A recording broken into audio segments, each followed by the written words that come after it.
Yeah, so my name is Brock. I'm with Keep Alberta Rolling, which is a nonprofit film industry development organization. My name is Kathy Sundstrom. I'm the executive director of Decidedly Jazz Dance Works in My name is Viva, and I'm an opera singer. In the film industry, lots of people are interested in becoming directors, but there's so much that goes into it. You have to be a master communicator for sure, because logistics and the technical skills that go into creating a film, you're managing a lot of people in order to bring your vision, what your story and what's in your head to life, whether that's television or film or a web series or anything.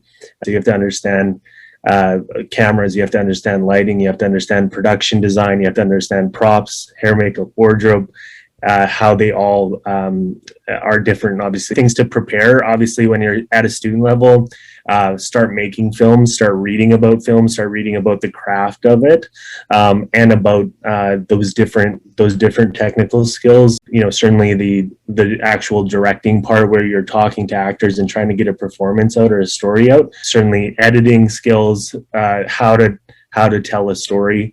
You need to know basic plot and possibly writing, but there's so many different ways to become a director. It's just there's no easy way to become a director. Like being in opera, people will always be demanding more and more crazy, impossible things of you. If you're not secure in yourself, you will often like go along with these things like, oh yeah, I can learn that. I can step in a week for this. Because you see an opportunity and you feel like you have to take it.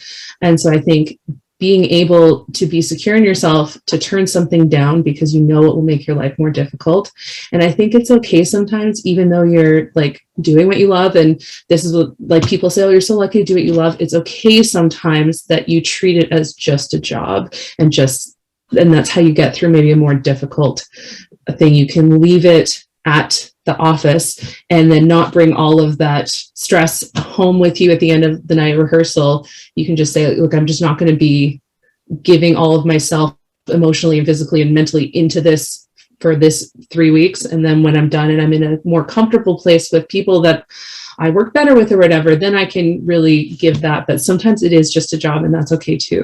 You know, being self-employed, we always have that insecurities. My best friend, we've been friends for 45 years. We met in kindergarten. She goes, Jason, I don't know how you can live not getting a bi-weekly paycheck. I just do, you know. I know my high times, I know my low times. So what has made me successful and what I enjoy is relationship building. So that's what fundraising is. That's what sales is. We all do it in some way in our careers. All of my colleagues on this panel do it in different ways. And the thing about opera that's already super weird is that you only get paid for performances that you sing. You don't get paid for rehearsals. So you can go somewhere and rehearse for 4 weeks and have 3 performances, and you only get paid for those 3 performances. So you're making no money for the entire rehearsal period, and then you make all your money at the very end. And if you get sick, you don't get paid. So you could have wasted 4 weeks of your life, get a bad cold, not sing, and get paid. So already there's so much instability. Just sometimes, you know, when you're beating a wedding dress for 3, 4, 5 weeks straight, your brain can't handle it anymore. You know, it's a labor of love, and it's not one of those negative kind of burnouts, but it's just, you know, repetitiveness. Sometimes it just takes a toll on the body.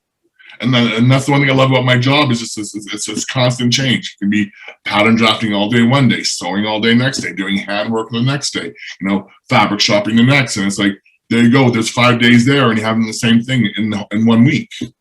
I would say in music, the most important thing, it doesn't matter where you go to school. It matters that you find a teacher that works for you and that will help you grow and learn. So it doesn't really matter. Like you can think of the people that go to like the prestige school, like people who go to Juilliard as having a way better chance, but no, that's not the case at all. There's so many like world-class opera singers that come out of tiny regional colleges that you would never have heard of otherwise, but they found a teacher that worked for them and they stayed there. You know, sometimes you get to a fork in the road and, you know, sometimes you may not choose, but you know what? You can always reverse and try the next thing, and it always seems to work out. You know, learn from your mistakes. Believe me, you can fail 99 times out of 100, and I still find a learning lesson out of all those mistakes. don't be afraid to call someone up and say, hey, I'm interested in learning about what your career is and what that type of job is. People like to talk about themselves and they like to give advice.